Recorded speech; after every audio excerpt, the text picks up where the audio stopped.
সুন্দর। আজ আমার দিদি সকাল সকাল আমার জন্য ক্রিম বিস্কুট তৈরি করছে। আমি তো অনেক খুশি। আমার মনে আছে আমি যখন ছোট ছিলাম তখন আমি আর দিদি ক্রিম বিস্কুট নিয়ে মারামারি করতাম। ওই লেমন পাপ নামক একটা বিস্কুট ছিল। তোমরা কে কে লেমন পাপ বিস্কুট খেয়েছো অবশ্যই কমেন্ট করে জানাবে। আর যারা আমার মতন ক্রিম বিস্কুট খেতে ভালোবাসো তারা অবশ্যই ভিডিওটিতে লাইক করবে, আর যারা বাসো না তাদের লাইক করার দরকার নেই, কারণ আমি দেখতে চাই আমার মতন কতজন ক্রিম বিস্কুট খেতে ভালোবাসে।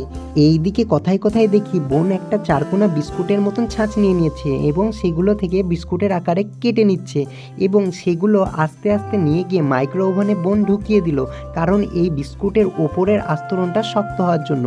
দুটো ক্রিমের মাঝে এই আস্তরণটাই বিস্কুটের ওপরে থাকে।